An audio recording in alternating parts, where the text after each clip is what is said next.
Para quem não me conhece, eu sou o Nuno, é apelido mesmo. Nós estamos morando aqui na região de Braga, em Portugal, já fazem 50 dias, eu acho. Mas para mim já são 6 meses. Já são 6 meses, mas no calendário só são 50 dias. Tanta coisa que aconteceu nesses 50 dias. Tanto documento que foi tirar, tanta negócio de escola, meu Deus do céu. Nós viemos do Brasil para cá, a igreja local, a base missionária que nós servimos, decidiu enviar a gente para cá, num contexto missional. Eu não sei se isso é bom ou se é ruim, né? Porque eu sinto que às vezes eles quiseram enviar a gente, sabe, Jessé? Contigo também foi assim, né? Vamos fazer uma votação aqui, a gente precisa enviar alguém, acho que o Nuno vai. O Jessé foi o primeiro, né? Falar assim, precisamos, acho que tem alguém dando trabalho. Não, precisamos enviar alguém, né? Então a gente está aqui. Eu acho que alguns votaram lá porque falaram assim, se o Nuno for, vai sobrar um lugar, vai sobrar uma vaga, né? Então a gente está nesse contexto para cooperar em cima de uma palavra, em cima de algo que nós acreditamos que está nascendo aqui. Nós acreditamos muito que Deus está preparando o seu povo, nós estamos numa janela de graça e misericórdia do Senhor, e nós viemos para cá para cooperar a partir da igreja local. Quem sabe, né? Aqui em Braga, norte de Portugal, a gente não consiga, o ano que vem, né, abrir uma base missionária, uma escola de treinamento, a partir da igreja local, que vai tocar as nações da Europa, do mundo, através da presença do Espírito Santo. Então nós estamos aqui para cooperar, quem sabe, com aquilo que Deus vai fazer nos próximos dias aqui. Nada é a parte da igreja, nada é diferente da igreja. A igreja de Jesus é que está sendo usada por Deus na terra hoje para pregar o Evangelho a todas as nações. E eu queria falar algo nessa manhã que tem um pouco a ver com isso, em Atos 1. Você não precisa abrir Atos 1, mas se quiser abrir, pode abrir. Versículo 8. Jesus disse, vocês receberão poder ao descer sobre vós o Espírito Santo e serão minhas testemunhas, tanto em Jerusalém, quanto em toda a Judéia e Samaria e até os confins da terra. Então perceba que o Espírito Santo, ele está relacionado com missões, com a grande comissão, com pregar o Evangelho, porque sem ele a gente não pode fazer nada disso.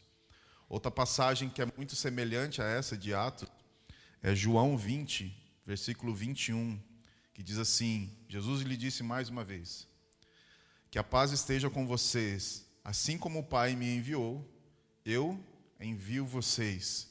E havendo dito isto, ele soprou sobre os discípulos e disse, recebam o Espírito Santo.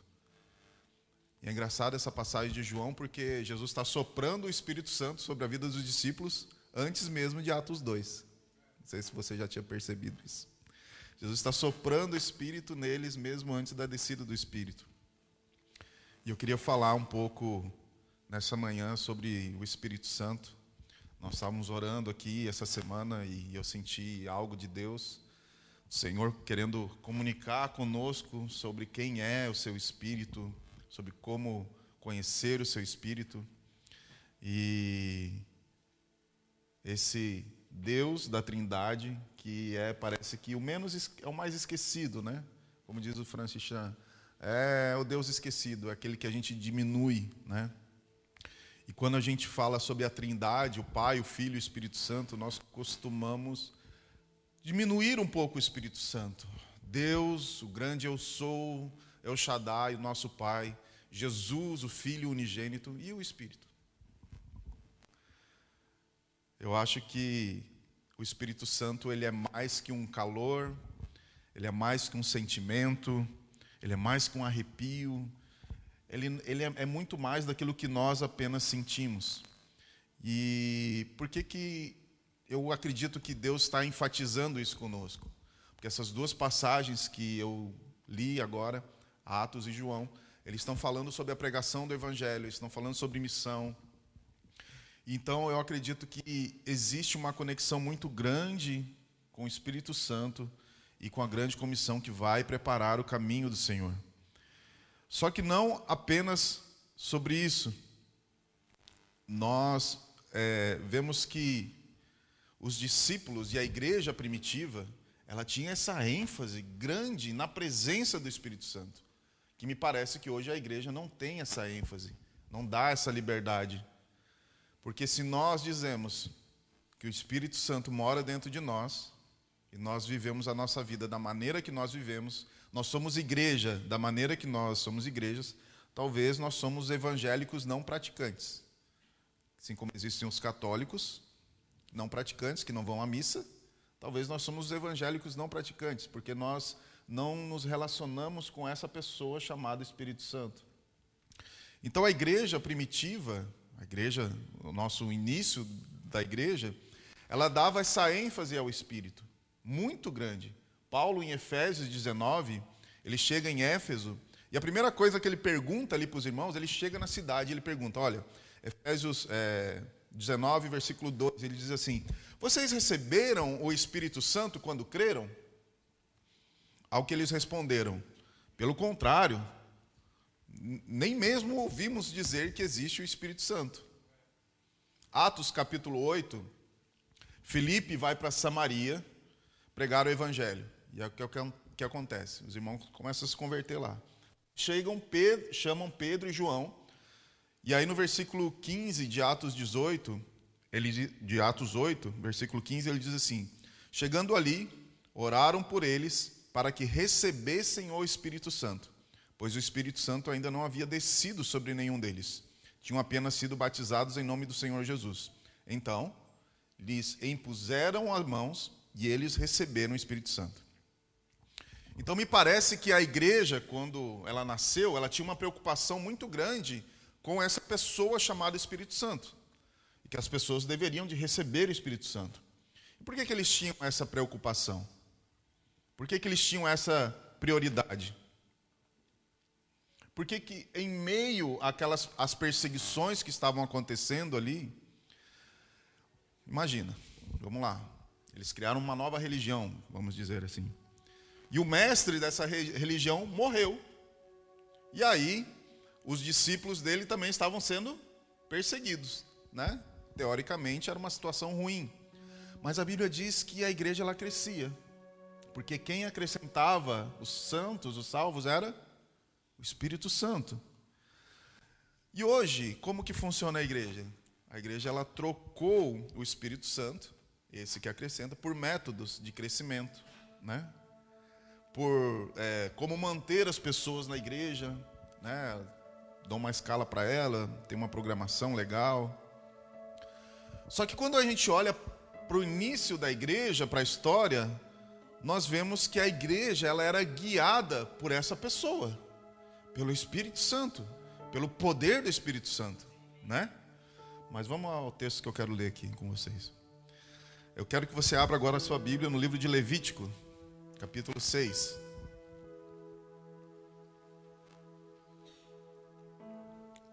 Eu quero falar um pouco hoje sobre não apagar o Espírito.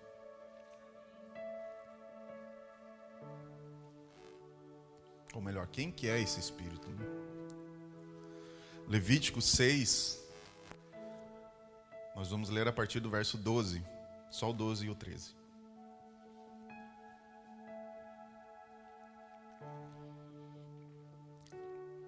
Levítico 6, versículo 12. Diz assim: o fogo sempre ficará aceso sobre o altar, não deve ser apagado. O sacerdote acenderá a lenha no altar cada manhã, e sobre ele porá em ordem o holocausto. E sobre ele queimará a gordura das ofertas pacíficas. O fogo queimará continuamente sobre o altar e não deve ser apagado. Então essa passagem aqui do livro de Levítico, ela está falando sobre a lei dos holocaustos e tudo mais. E o que eram os holocaustos? Os holocaustos, eles eram sacrifícios que eram feitos a Deus.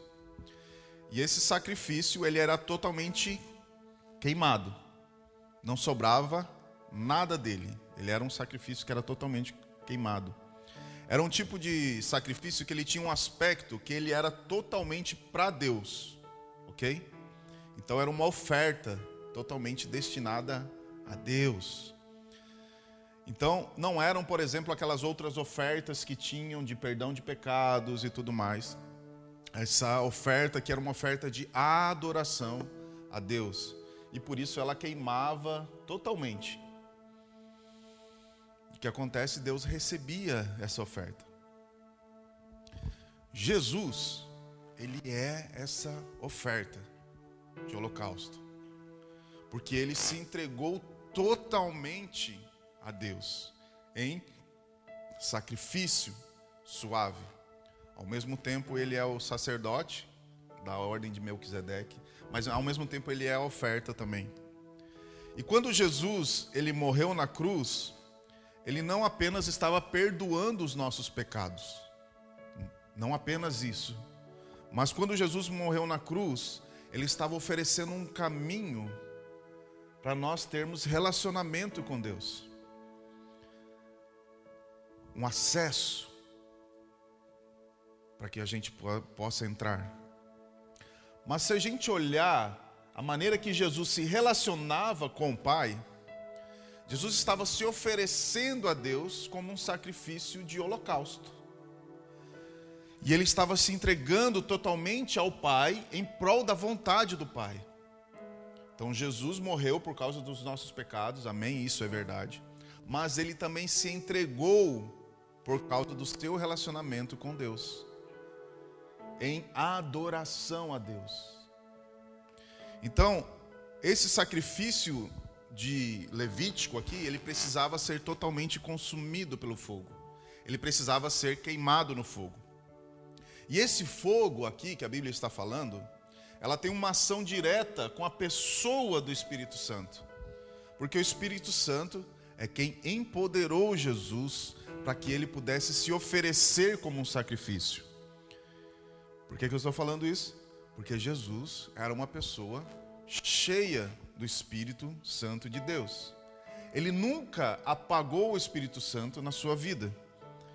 Então, por causa disso, ele pôde se entregar como um sacrifício suave, um aroma suave a Deus.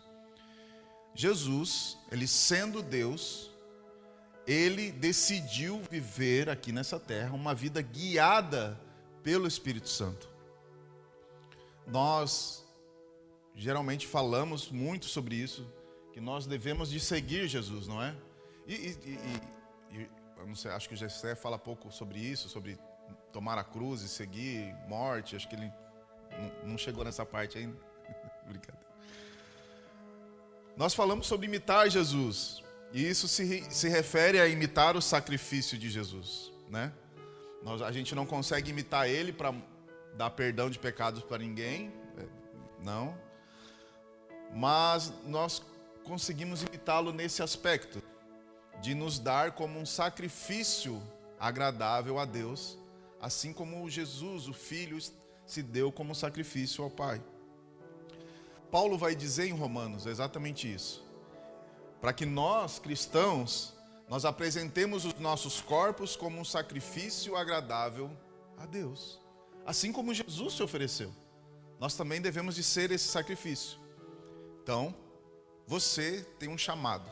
Se você não tinha, acabou de receber hoje. Seu chamado é ser um sacrifício. Seu chamado é ser um sacrifício. Nós cristãos somos chamados a ser um sacrifício. Imitar Jesus. E quando nós pensamos sobre isso, logicamente nós estamos pensando em morte. Jessé não fala sobre isso. Não está errado exatamente sobre isso. Mas tem um aspecto do sacrifício que às vezes passa desapercebido por nós. O sacrifício ele tem que queimar. O sacrifício ele tem que ser consumido. A minha rendição à vontade de Deus para a minha vida, para as nações, precisa ser queimada pelo fogo dele. Precisa ser movida pelo Espírito Santo. Eu preciso ter uma vida cheia do Espírito Santo. Porque uma vida cheia do Espírito Santo vai me proporcionar a estar na vontade de Deus, a rendição a Jesus. Talvez esteja faltando força na sua vida. Está se sentindo um pouco fraco? Tem tido fraqueza contra o pecado? Eu acabei de ler: recebereis poder ao descer sobre vós o Espírito Santo. A igreja de Jesus não é uma igreja fraca. A igreja de Jesus não é uma igreja triste. A igreja de Jesus é uma igreja que anda no seu espírito. Se você quer ser um homem ou uma mulher de Deus, você precisa ser alguém, como essa passagem que nós lemos aqui, que o fogo está ardendo, ou seja, que ele está queimando na sua vida. Porque essa frase aqui, o fogo arderá constantemente sobre o altar, é apenas uma maneira de dizer que o Espírito Santo deve estar movendo as nossas vidas, deve estar continuamente movendo a minha vida, a sua vida. Esse aqui é para não falar heresia. Porque o Espírito Santo movendo nas nossas vidas, ele vai te santificar. Afinal, nós somos transformados de quê? Glória em glória. E a glória não é o culto de domingo. Vou lá na glória hoje. Não, a glória ela é na segunda, na terça. É constantemente eu buscando esse lugar da presença de Deus e o Espírito Santo me santificando. O meu dia a dia na presença dele. Nós precisamos do Espírito Santo nas nossas vidas. A igreja hoje precisa dessa pessoa chamada Espírito Santo. Queria que você abrisse mais um texto aí, 1 Tessalonicenses, capítulo 5. 1 Tessalonicenses está antes de 2 Tessalonicenses, está bem fácil aí.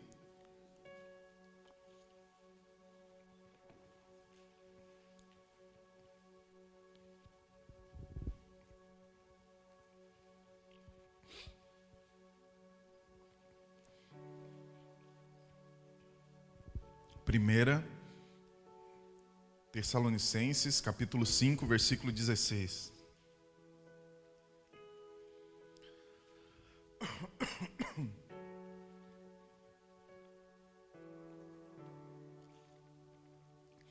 Paulo está dizendo assim: estejam sempre alegres, orem sem cessar, em tudo deem graças, porque esta é a vontade de Deus para vocês em Cristo Jesus. Não apaguem o espírito, não desprezem as profecias, examinem todas as coisas, retenham o que é bom, abstenham-se de toda forma de mal. Paulo está exortando a igreja aqui. Paulo está pastoreando a igreja. Ele está dizendo aqui: não apaguem o espírito. E eu queria que você pensasse um pouco sobre essa frase aqui que eu estou usando, sobre o fogo de Levítico, e Paulo dizer para não apagar o espírito. E pensarmos uma coisa: Nuno, uma igreja ela pode apagar o espírito? Pode? Não, peraí, vocês não entenderam. Uma igreja que crê em Jesus, ela pode apagar o espírito? Que crê em Jesus, pode apagar o espírito? Pode. Está cheio disso. A história está cheia disso. Uma das coisas que todos os avivamentos eles têm em comum é que todos acabaram. E talvez o zelo pela chama acesa não foi tão importante quanto o mover. Talvez o zelo que os homens tinham, talvez, não, vamos liderar o avivamento, vamos organizar aqui um pouquinho e tal, né? Talvez o zelo pela presença de Deus acabou. E Paulo está exortando a igreja aqui, ele está dizendo, não apague, Não apenas na sua vida como pessoa, mas na igreja. Não apague o Espírito na igreja. Então, eu queria mostrar para você hoje algumas coisas que você precisa saber sobre não apagar o Espírito. E a primeira coisa ela não é muito fácil para a gente, mas é controle. Se você deseja ser uma pessoa movido pelo Espírito, você tem que abrir o controle da sua vida. Abrir mão do controle. Nuno, você está falando que eu tenho que ser uma pessoa descontrolada, então. Pronto, achei o meu lugar. Não. Controlado pelo Espírito Santo. Dirigido pelo Espírito Santo. Saia da boleia, saia da frente, saia da direção. Não é viver uma vida descontrolada, mas é viver uma vida guiada. Algumas pessoas vêm a algumas reuniões e muitas vezes elas têm medo dessa parada aí do Espírito Santo. Porque, cara, se eu deixar o Espírito Santo tocar minha vida, eu vou ficar que nem esses doidos aí que chora, grita, rola, dança. Então a gente não dá a liberdade do Espírito Santo na nossa vida porque a gente não quer perder o controle dela. E a gente acha que, não, se eu der a liberdade do Espírito Santo eu vou ficar aí rodando, tudo mais. Não tem a ver com isso. Muitas vezes nós nos fechamos para o Espírito Santo achando que ele vai fazer coisas. Não tem a ver com isso. Nós somos imitadores de Jesus. Amém? É isso que o Gessé fala aqui, tomar a cruz. Mateus 4, versículo 1, diz assim: a seguir, Jesus foi levado pelo Espírito Santo ao deserto. Então perceba que Jesus foi guiado, algumas versões dizem, né? Guiado, levado. E essa expressão guiado, aqui no grego, ela é muito interessante, porque ela diz assim: pegar pela mão e levar ao lugar certo. Ainda que para nós o deserto pareça algo ruim, o Espírito Santo estava guiando Jesus ao lugar que ele deveria de ir. Nós somos imitadores de Jesus, precisamos ser guiados pelo Espírito. Precisamos ser movidos pelo Espírito. A segunda coisa que pode apagar o Espírito Santo na sua vida é queimar a largada. Porque às vezes eu acho que Deus quer comunicar algo, eu sinto que Deus quer fazer algo, mas a gente está num mundo tão ansioso que nós fingimos o mover de Deus. Ou melhor, nós fingimos a direção de Deus. Não, eu acho que é por aqui, eu acho que é por ali, eu acho que eu tenho que fazer tal coisa porque tem que ser agora e tal, tem que ser hoje. Deus não trabalha com acho, Deus trabalha com clareza. O Espírito Santo não trabalha com acho, com achismo, isso a nossa mente trabalha. O Espírito Santo, ele trabalha com clareza. Eu tenho muitas coisas para falar sobre não apagar o Espírito, mas eu não quero focar nisso. Eu queria mostrar para nós, na palavra de Deus, que o Espírito Santo, ele é uma pessoa. Ele não é uma força, ele não é aquilo que empodera a gente, assim, e aí a gente começa a profetizar, não tem nada a ver com isso. Ele não é uma emoção. Em João, capítulo 14, versículo 26, João está dizendo que o Espírito Santo, ele é quem nos ensina. Somente uma pessoa pode ensinar, não é? Ensina aí. Se eu pegar para essa garrafa e falar, ensina aí, ela não pode ensinar. Somente uma pessoa ensina. Então João 14, 26 diz que o Espírito Santo nos ensina. Atos 15, versículo 28, os apóstolos, eles falam uma frase, que é a meta da vida. Os apóstolos estão orando, e aí eles estão orando ali, e eles dizem assim: pareceu bem a nós e ao Espírito Santo. E isso nos dá a entender o quê? O Espírito Santo, ele toma decisões, porque ele é uma pessoa. Imagina nós orar aqui, hoje. pareceu bem a mim, ao Gessé e ao Espírito Santo também. Atos, capítulo 5, versículo 3 e 4, é a famosa passagem de Ananias e Safira, e diz que eles mentiram ao Espírito Santo. Só é possível você mentir a uma pessoa. Você não tem como mentir para o vento, você não tem como mentir. Ó, a sua água está muito boa hoje e ela está ruim. Não tem como eu mentir para essa garrafa. Você só pode mentir para uma pessoa.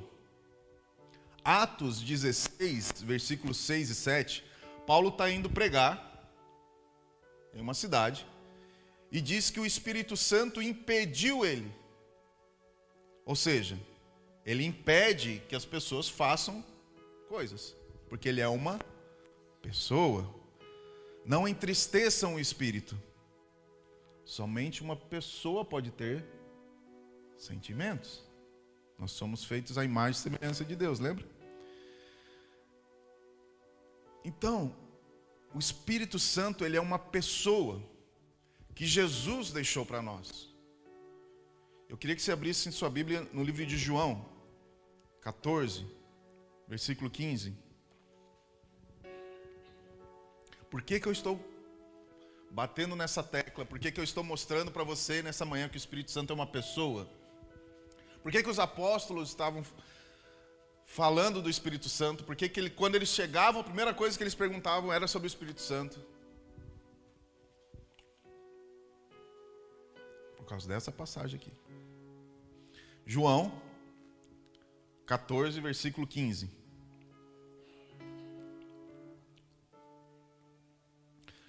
Diz assim: se vocês me amam, guardarão os meus mandamentos. E eu pedirei ao Pai, e Ele lhes dará o outro Consolador, a fim de que estejam com vocês para sempre.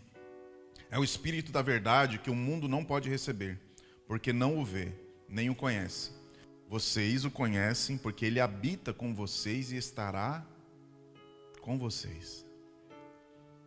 Eu pedirei ao Pai, e Ele lhes dará o outro Consolador, a fim de que esteja com vocês para sempre.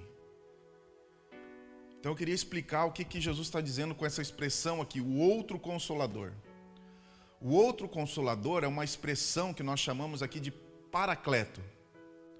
E essa expressão, ela pode ser ligada a várias coisas na Bíblia, como, por exemplo, questões judiciais, tudo mais. Em 1 João, está dizendo que nós temos um advogado diante de Deus, e a mesma palavra, então, Paracleto está lá, ok?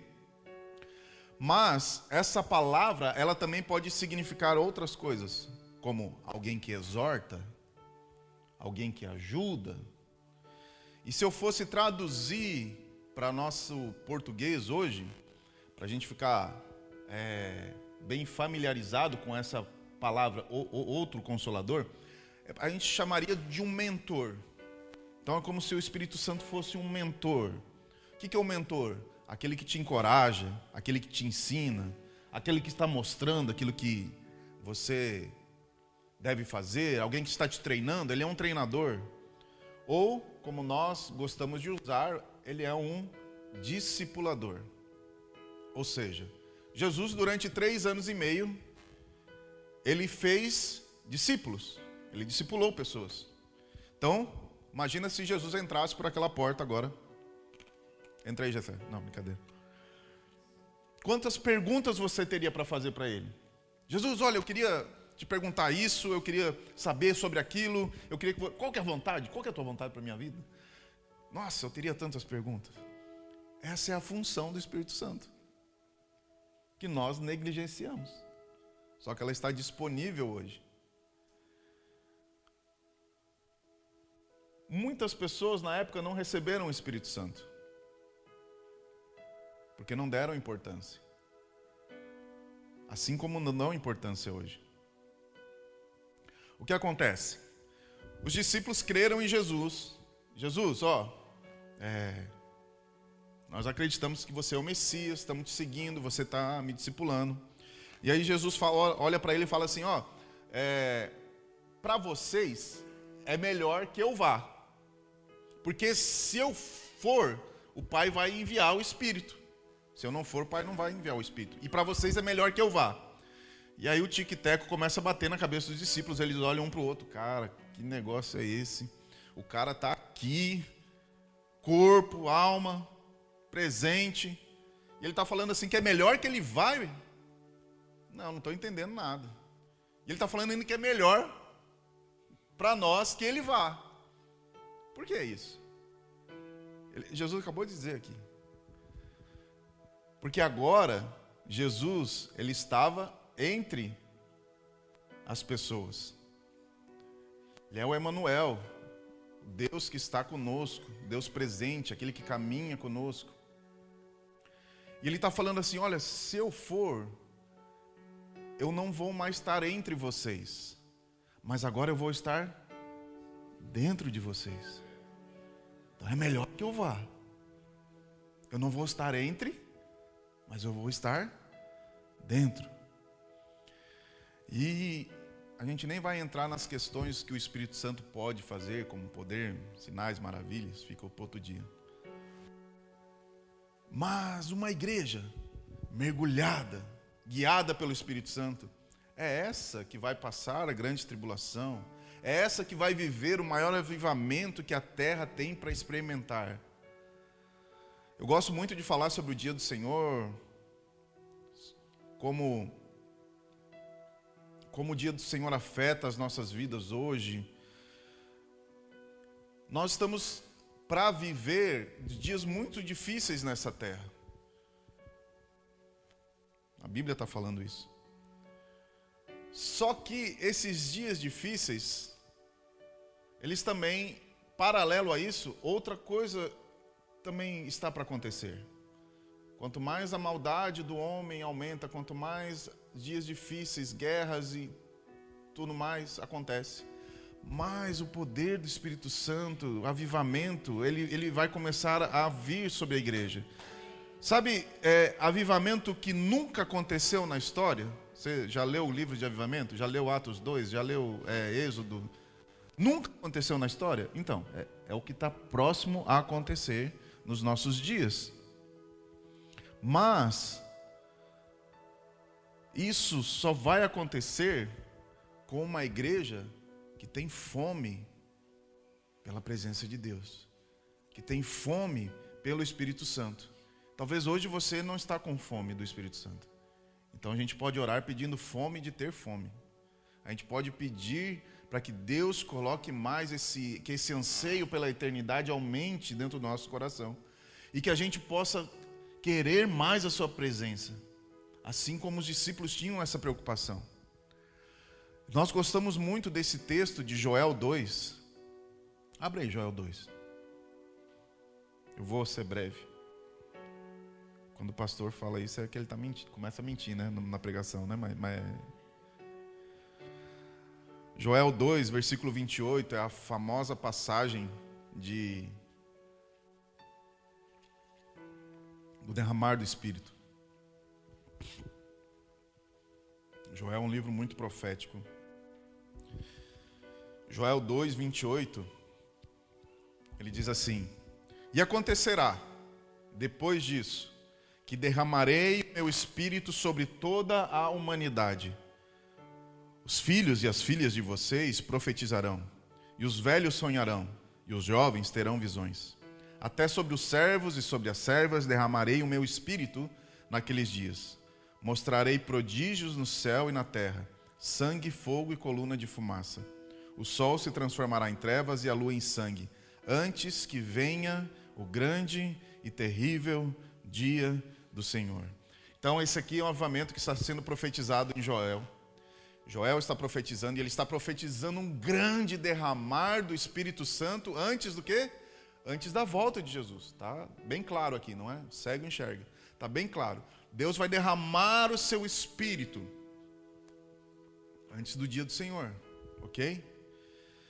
Então, tem uma coisa aqui que passa um pouco desapercebido por nós. quando a gente lê essa passagem.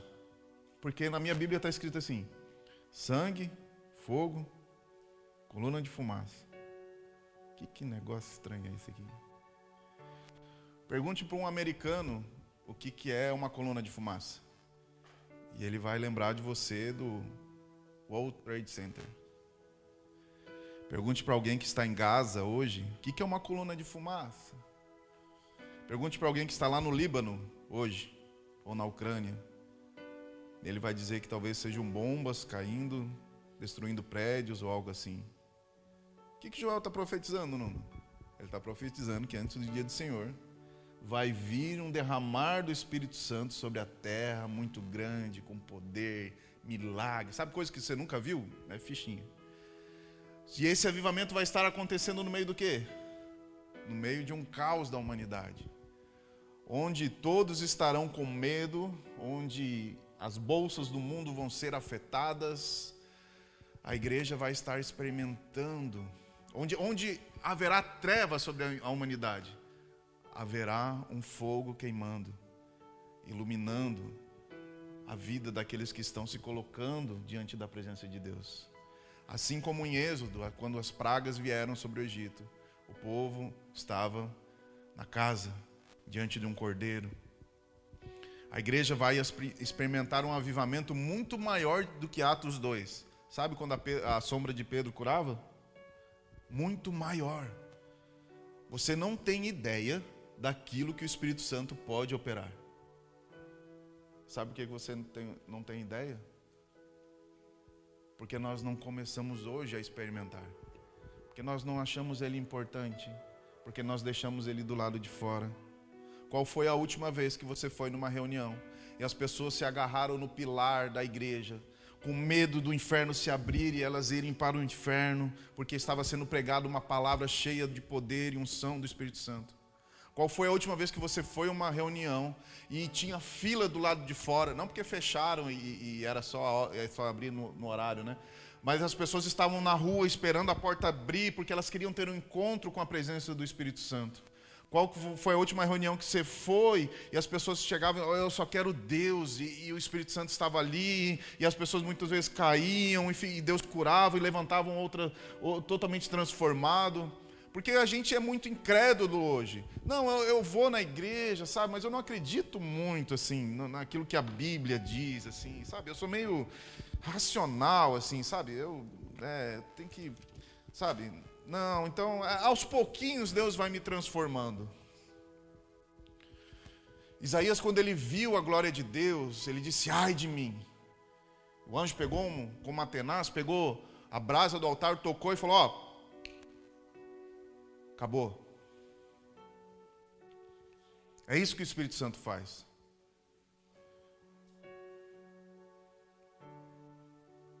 Está faltando algo hoje no meio da igreja, no nosso meio, e esse algo é algo que nós não conseguimos produzir por nós mesmos.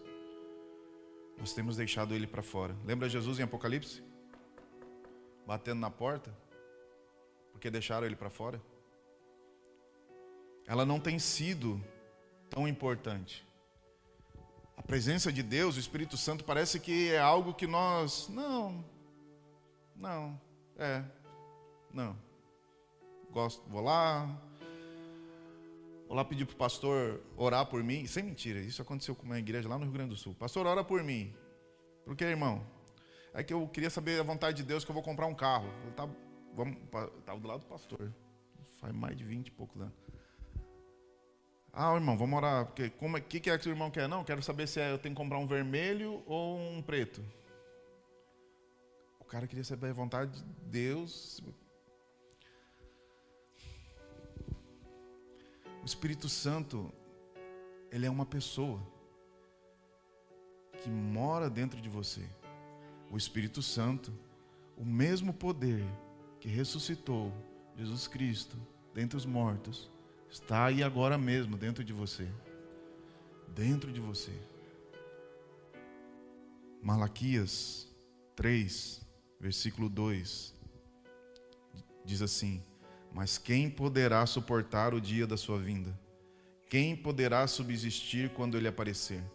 porque ele é como o fogo dos ourives e como o sabão dos lavadeiros. Ele se assentará como derretedor e purificador da prata. Purificará os filhos de Levi e reinará como ouro, e refinará como ouro e como prata. E eles trarão ao Senhor ofertas justas. Malaquias está dizendo que quando ele vier, ele vem como um fogo que purifica, o fogo dos ourives.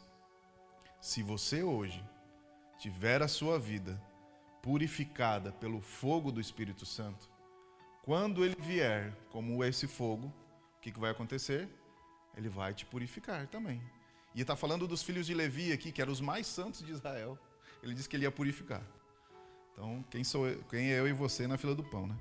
Então, ele está falando que quando ele vier, ele vai purificar o fogo, ele vem para purificar. Mas se eu e você hoje não temos a nossa vida purificada pelo fogo do Espírito, nós somos talvez como a madeira, como a palha. E o que acontece quando esse fogo vier? Ele vai destruir.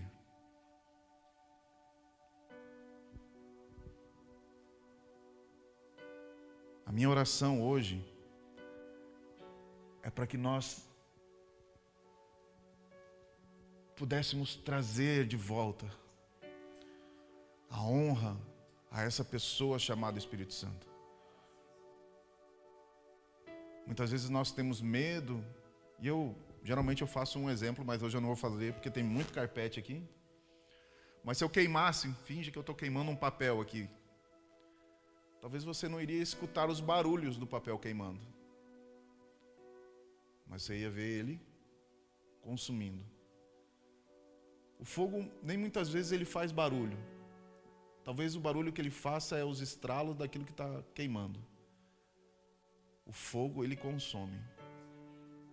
E o fogo do Espírito Santo deseja consumir tudo o que não é a vontade de Deus na nossa vida, para nos transformar à imagem e semelhança de Deus, sermos transformados de glória em glória.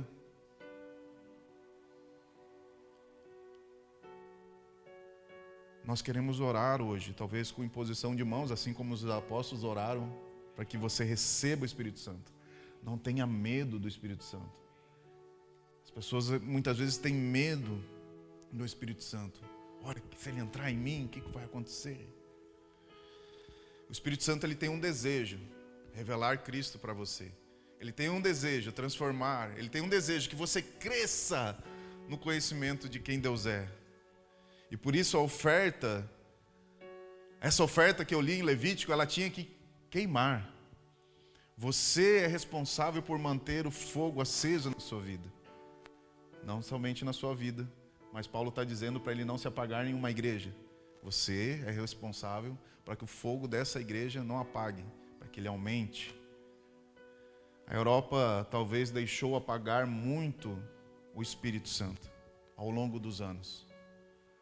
Mas Deus levanta sempre um remanescente, porque é Ele que está escrevendo a história, não sou eu nem você, é Deus.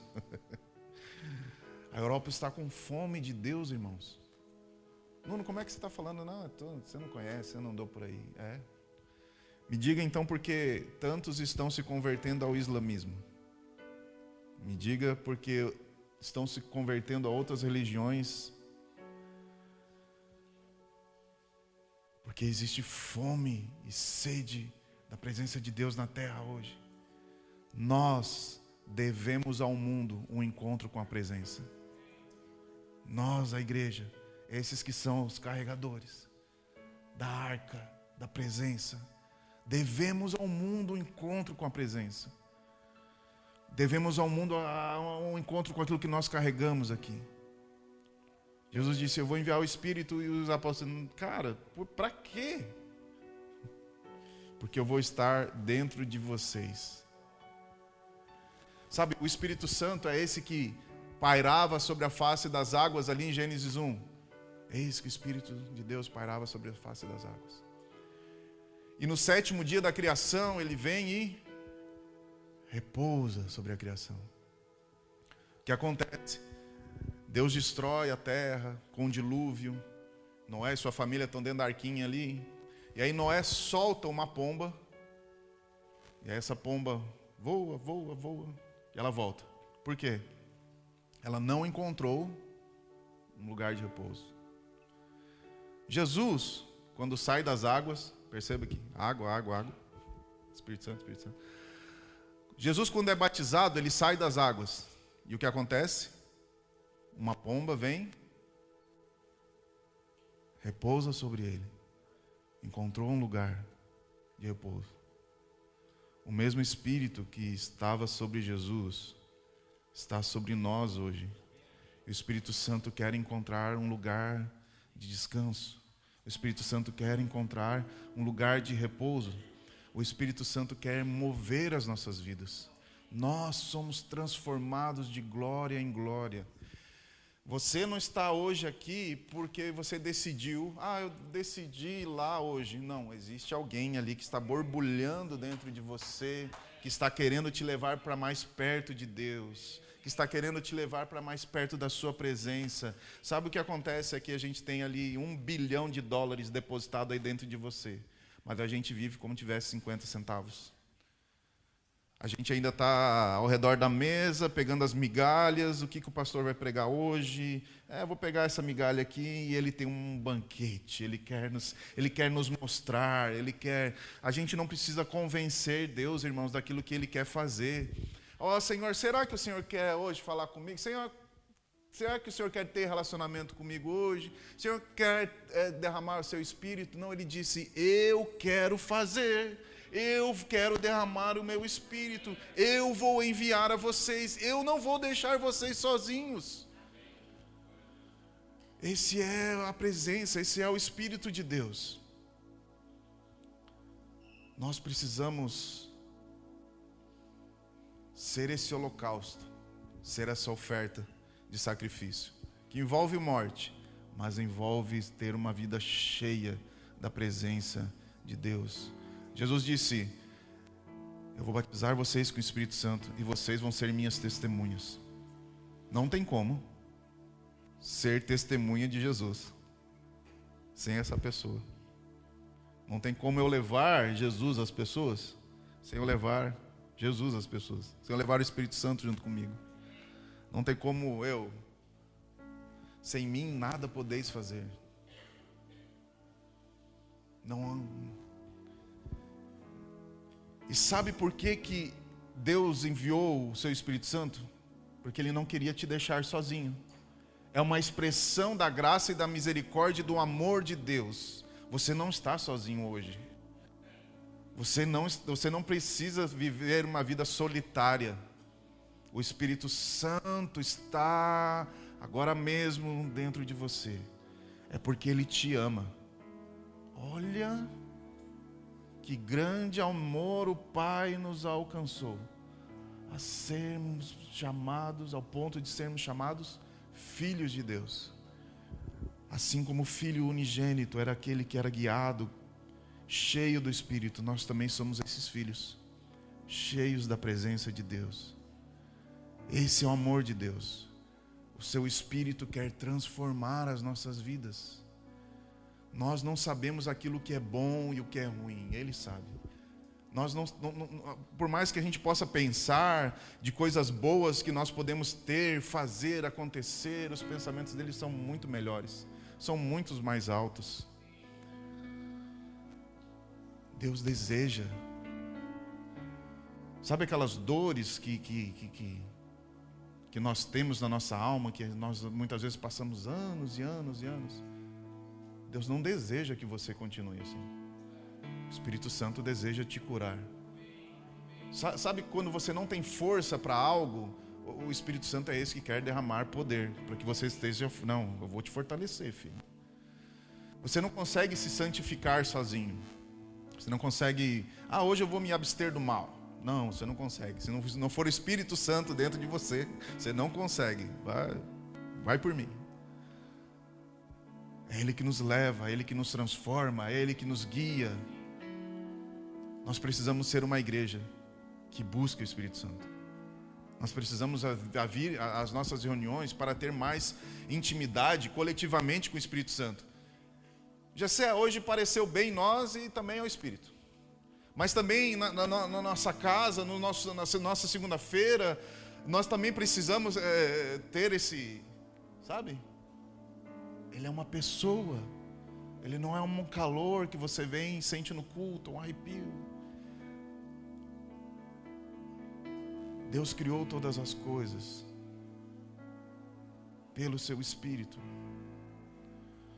O Espírito Santo é Deus. E talvez é aquele que nós mais desprezamos hoje.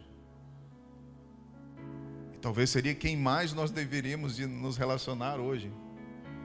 Porque é Deus em nós. A minha oração nessa manhã é que nós possamos ter um encontro.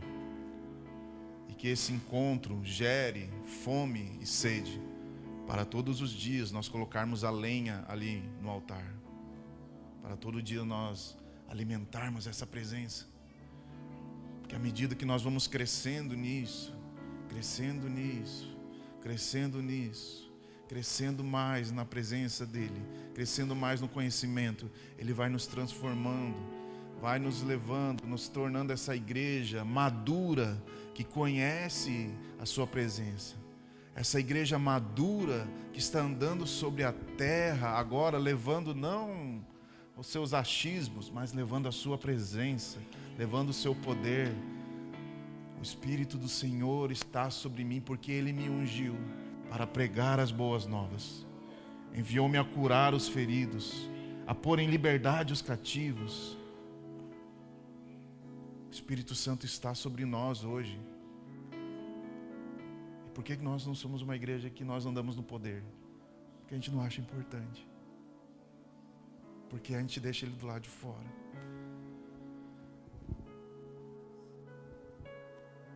Deus está soprando o vento dEle sobre nós nessa manhã, levando para longe toda a cinza, toda a palha, talvez aquecendo novamente a chama no nosso coração.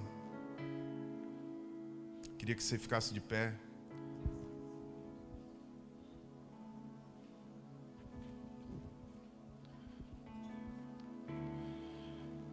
Eu acabei cedo, para que nós pudéssemos ter esse tempo aqui agora, que nós pudéssemos orar uns pelos outros, que nós pudéssemos clamar pelo Espírito Santo. Não queimar a largada, esperar pelo Senhor. Mas eu queria que nesse momento você se colocasse como Jesus, se oferecesse a Deus como um sacrifício. Que esse sacrifício, ele seja queimado nessa manhã pela presença do Espírito Santo.